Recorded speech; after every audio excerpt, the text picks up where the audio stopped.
Graça e paz. Seja muito bem-vindo à nossa célula de Aliança e Milagres. Estamos na nossa 4ª semana e hoje nós vamos usar a fita laranja, que vai te conectar ao seu milagre profissional, na vida profissional. Então, se você está esperando uma palavra da parte de Deus relacionada a isso, eu quero te convidar a ficar com a gente até o final. E no final nós vamos ter uma oração poderosa abençoando essa área da sua vida. E eu quero agradecer especialmente a você, mulher, que esteve conosco durante esse final de semana no Congresso Florescer. Foi um tempo lindo, a igreja estava maravilhosa e Deus falou conosco tremendamente. Obrigada também a cada marido que investiu, que nos abençoou, que esteve conosco, seja através do seu serviço, seja através de uma oferta, de algum brinde. Muito obrigada. Estamos em contagem regressiva para a Festa de Tabernáculos.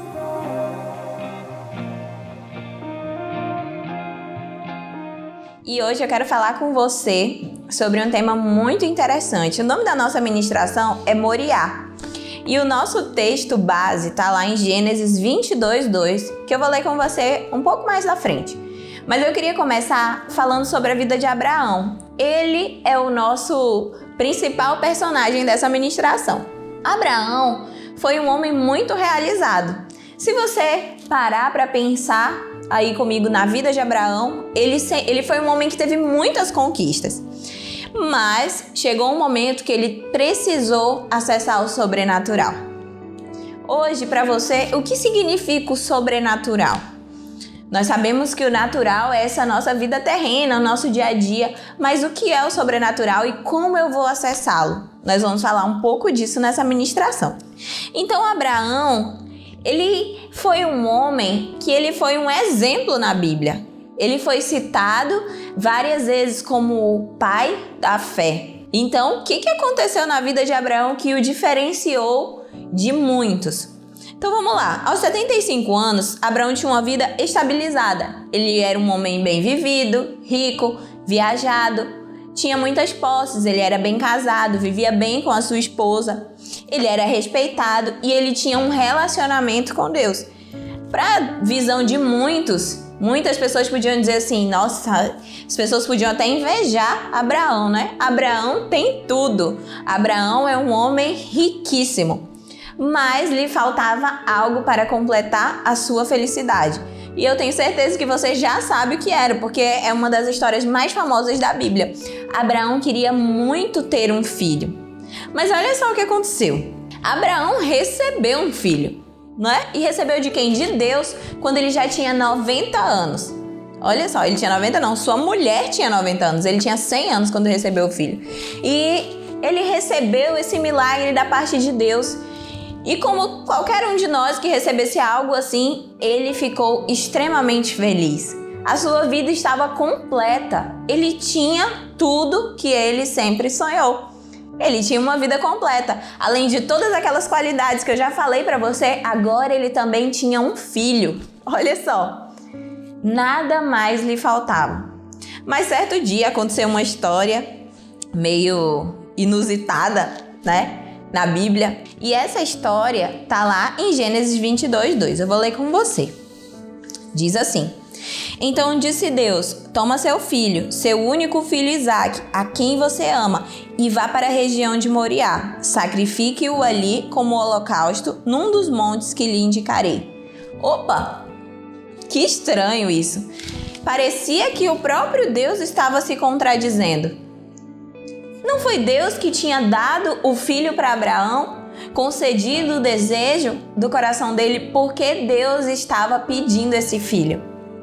E a nossa mente humana vai ficar maluca. Por quê? Porque a gente não consegue compreender como se movimenta o sobrenatural. Deus já tinha dado muitas coisas a Abraão. Abraão teve vitória sobre os seus inimigos, conquistou terras, ele teve muitas coisas, mas o que ele tinha de mais precioso era o seu filho. E Deus estava pedindo. Então, naquela hora, Abraão viu uma oportunidade de entrar no sobrenatural de Deus. Muitas vezes a gente se pergunta, eu tô fazendo tudo certo, por que a minha vida tá assim? Por que eu não tive vitória? Por que eu tô passando por esse momento? Talvez seja a hora de você entrar no sobrenatural de Deus. Abraão não questionou, pelo contrário, ele teve a fé que muitas vezes falta em nós. Ele teve a fé de que Deus iria prover. Olha só que coisa linda. Ele em nenhum momento titubeou, mesmo caminhando muito tempo, subindo aquele monte, junto com o seu filho. Eu imagino a dor que estava no seu coração, porque era natural, era algo que ele sempre sonhou. Mas ele não titubeou e ele creu que o Deus que deu a promessa poderia sim guardar a sua alegria. Quantas vezes nós deixamos de apresentar coisas a Deus porque nós sabemos, isso me traz tanta alegria, eu não posso dedicar isso para Deus, isso vai me fazer muita falta. Mas Abraão creu, se foi Deus que me deu o meu filho e ele está pedindo de volta, é porque ele tem algo melhor para mim. E olha só, e ele foi e fez essa caminhada e obedeceu à voz de Deus. Um holocausto naquele tempo era um sacrifício em que se queimava um animal como sinal de arrependimento para pagar os pecados, ou o sinal de renúncia da própria vontade para fazer a vontade de Deus. Mas o que Deus estava pedindo para Abraão? Estava pedindo para que ele entregasse algo que o próprio Deus havia prometido? É algo até difícil de compreender na nossa mente humana, né? E se Deus tivesse pedido dinheiro? E se Deus tivesse pedido para ele se mudar daquelas terras? E se Deus tivesse pedido os animais? Nada daquilo teria valor.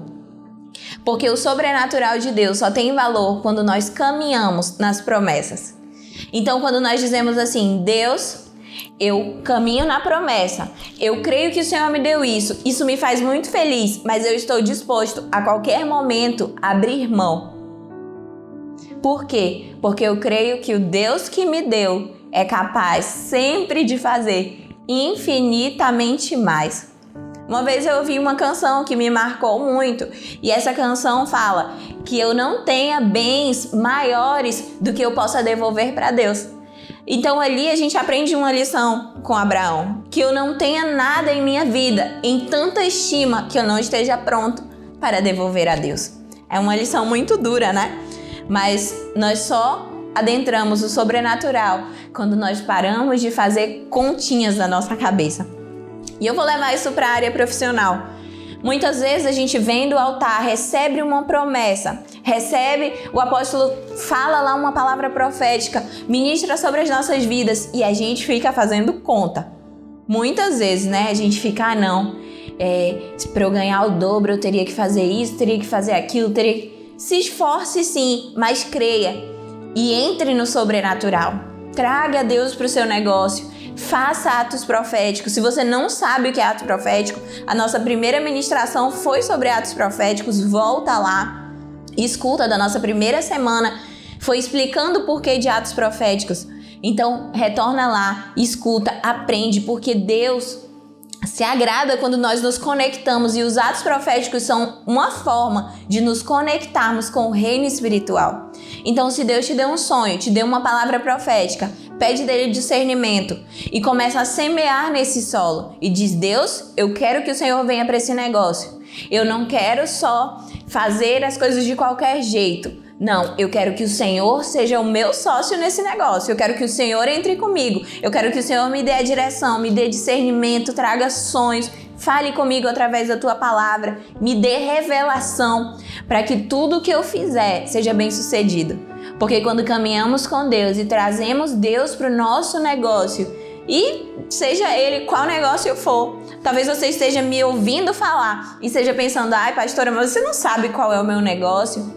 Como que eu vou trazer Deus para dentro da minha empresa? As pessoas lá não vão entender. Deixa eu te dizer, eu te disse isso nas semanas anteriores, mas eu vou reafirmar. Aquelas mesmas pessoas que te zombam por tomar um caminho diferente da maioria, por fazer atos proféticos, por se posicionar espiritualmente, são aquelas mesmas pessoas que quando você recebe o seu milagre, elas vão dizer assim, poxa, ora por mim também, porque eu tô passando por uma dificuldade. Porque quando andamos no sobrenatural, nós precisamos enxergar com os olhos da fé. Não são com os nossos olhos naturais. As pessoas ao seu redor podem estar achando tudo muito estranho, porque elas estão olhando com olhos carnais, olhos naturais. Mas você não. Você vai estar andando para frente e caminhando para o seu alvo, porque o Deus Todo-Poderoso está te guardando. Voltando para Abraão. Abraão cruzou uma fronteira ali. Naquele momento, ele disse para Deus: Deus, eu estou disposto a ir com você até a morte.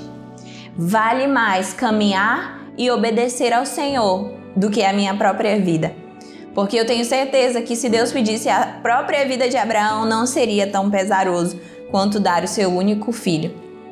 Então, quando nós decidimos caminhar com Deus e acessar esse sobrenatural dele, nós precisamos entender que precisamos estar dispostos até a morrer por Jesus. E foi isso que Abraão fez. Eu quero ler com você um versículo incrível. Fica lá em João 12:24.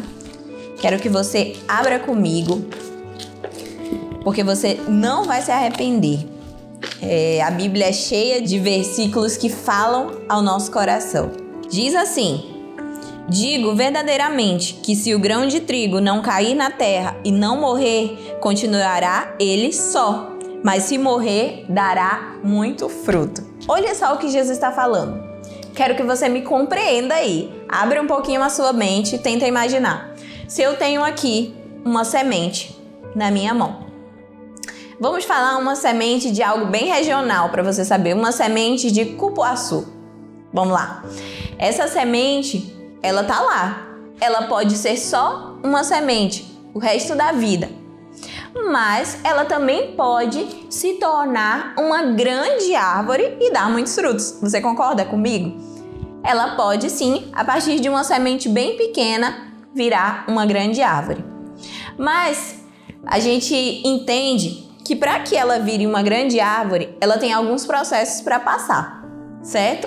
Ela não vai virar uma semente, ela não vai ser uma semente, vai se sumir e a árvore vai aparecer. Não, existem vários processos. Ela vai primeiro, a semente vai desaparecer, a semente vai morrer para que nasça um broto. Depois o broto vai morrer para que comecem a surgir galhos e folhas. E assim eles evoluam até virar uma árvore, uma grande árvore. E é isso que Jesus está falando aqui. Opa, para a semente virar uma grande árvore, ela precisa morrer. E era isso que estava acontecendo na vida de Abraão. E muitas vezes acontece na minha vida e na sua vida. Para que nós possamos florescer e nos tornar grandes árvores na mão de Deus, muitas vezes nós precisamos morrer. Morrer para quê? Para aquilo que a gente achava correto, para os nossos sonhos, para os nossos projetos, para coisas que a gente achou que eram as melhores coisas para nós. Porque muitas vezes Deus nos apresenta um novo caminho. Eu lembro quando eu era mais jovem que eu tinha muito medo de dedicar a minha vida a Deus, porque eu sempre achava que os meus caminhos eram melhores que o de Deus. Para que eu dedicasse a minha vida a Deus, para que eu trouxesse hoje essa palavra para você, eu precisei deixar aquela semente de achar que tudo que eu estava planejando para mim era melhor. Essa semente teve que morrer para que eu pudesse nascer novamente, florescer, mas debaixo dos propósitos que Deus tinha para mim. O que você tem sonhado? O que você tem desejado? Talvez hoje seja tempo de alinhar aquilo que você deseja com aquilo que Deus tem para você. Quantas vezes sonhamos estar em lugares, mas com o entendimento errado, entrando da forma errada? Deus deseja te posicionar em lugares altos, mas Ele vai fazer isso da forma correta, no tempo dele, para que isso seja bênção para você e não se torne maldição. Amém? Então hoje você vai ser aliançado, com essa fitinha laranja. E essa fita, ela vai significar, durante essa semana estaremos orando pelo seu milagre na vida profissional. Então se conecte aí na sua célula, tira a fitinha da semana anterior, já coloca a fitinha laranja e fique durante essa semana mesmo, tire um tempo de oração, de consagração. Por isso, convide alguém que está precisando ouvir e receber esses milagres. Se o seu convidado está aí, ou se você é um convidado e está me ouvindo, eu quero te desafiar Nós estamos agora na 4ª semana, são 7. Então você ainda tem várias semanas para receber mais de Deus. Se aliança aí com a fita cor de vinho e vamos juntos participar desse tempo profético nas nossas vidas. Amém? Então eu quero que aí onde você está, você feche seus olhos, coloque a mão no seu coração e comece a refletir. Quais são os sonhos que você tem hoje? As coisas que você já conquistou e aquilo que você ainda quer conquistar. Chegou o momento de nos aliançarmos, de colocar tudo aquilo que sonhamos nas mãos de Deus. Ele pode fazer mais e muito melhor que nós. Deus, nós entramos na Tua presença e queremos Te pedir, Deus, fala aos nossos corações durante essa semana. Sei que precisamos de milagres na nossa vida profissional. Por isso hoje, Deus, eu te peço, alinha os nossos sonhos com os teus. Visita cada empresário, cada jovem que está começando a sua vida, cada pessoa idosa que já está entregando os pontos. E coloca, Senhor, no coração deles que quando entregamos os nossos sonhos a Ti, o Senhor nos faz florescer. E hoje, Deus, nós queremos deixar de ser apenas uma sementinha, mas que junto contigo os nossos sonhos, os nossos projetos possam se tornar grandes árvores. Nos faz, Senhor, frutíferos dentro do Teu reino. Que todo o nosso sucesso profissional seja para trazer mais glória para Ti. Que quando as pessoas olharem para nós e almejarem ser como nós, que na nossa boca tenha sempre a certeza de que foi o Senhor que nos trouxe até aqui. Nós te agradecemos, Deus. Te agradecemos porque durante essas semanas o Senhor tem falado conosco e ainda vai falar muito mais. Te pedimos, nos ajuda a perseverar até o final, para que estejamos contigo e recebendo tudo aquilo que o Senhor tem para nós, em nome de Jesus. Amém. E eu quero dizer para você, prepare o seu coração, porque vai começar a temporada de encontros com Deus. Então já é tempo de você reservar essa data, de se preparar, de organizar a sua casa, organizar a sua vida, de você que está orando por alguém, está no tempo de convidar essa pessoa, chamar, trazer e preparar os nossos corações para que muitas vidas sejam alcançadas nesse tempo. Se você está com alguma dúvida, eu quero ir para o encontro com Deus, mas não sei o que é, não sei como é, não sei onde é. Eu vou deixar para você um número de telefone da nossa secretaria e você pode entrar em contato. Eles vão designar um pastor para falar com você, se você deseja ir ao encontro com Deus. Se você já frequenta uma célula, já conhece um pastor de Getsemane, um discípulo, um amigo, um líder, alguém que você conheça, entre em contato com essa pessoa que ela vai saber te dar todas as informações. Eu vou deixar aqui por escrito as datas para você se planejar e também em seguida você vai ficar com as nossas fotos das células de aliança dessa semana. Tchau e Deus abençoe a sua vida.